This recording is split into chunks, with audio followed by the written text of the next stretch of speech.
Three girls were made into dolls. Their bodies can't move, only by looking at each other. The police came to a shop to investigate. They gave the shopkeeper a rough description of the doll. The shopkeeper told them it was the style of a local company in the late 80s. They had a doll competition at the time. The winner's work will be their company's next season staple. The game was interrupted for some unknown reason. The police brought all the entries back to the station, and soon they found out. One of the dolls had silk threads that were identical to those worn by the victim. The ugly woman was placed on suspicion by the police. They pulled her file, discovered that this woman had been mentally ill since she was a child. She's been treated at her father's convalescent hospital. In previous years, she had only begun to return to normal. From a young age, she was familiar with the special medicines. But where is she now?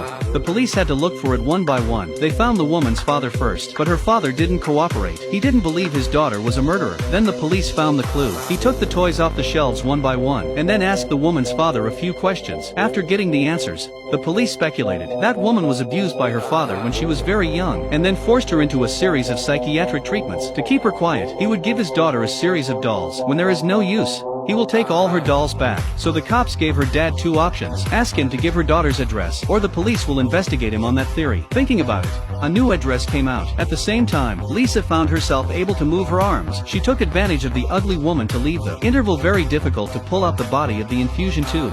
Then one step closer to the phone on the desk. It's just a shame that the phone doesn't work. So Lisa looked at the other girls again. With all her strength, she pulled the tube out, and then he falls to the side unconscious. The side of the woman's anesthetic strength faded. She kept kicking Lisa and tell her that the ugly woman will be back soon. Lisa struggled to get up. She had to reconnect the tube so she wouldn't be found. But an ugly woman is not a fool. As soon as she came in, she knew something was wrong. She watched the three women closely with scissors, and then knelt down in front of Lisa.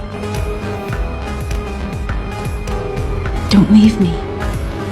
That's when the police broke in. Woman holding Lisa hostage with scissors. The officer identified himself. The police told her they knew what had happened to her, and make sure that it doesn't happen again. It turns out that the police were right. She was hurt by her father. The father transferred the doll he had given her to the other little girls. It was a great disservice to her. So the officer continued to placate him. Do you want your dolls or not? With that he took out a box. It's full of dolls she loves. And so Lisa and them were saved. And the woman was sent to a mental hospital for treatment. But as the father of a mentally ill woman, should he also have some responsibility?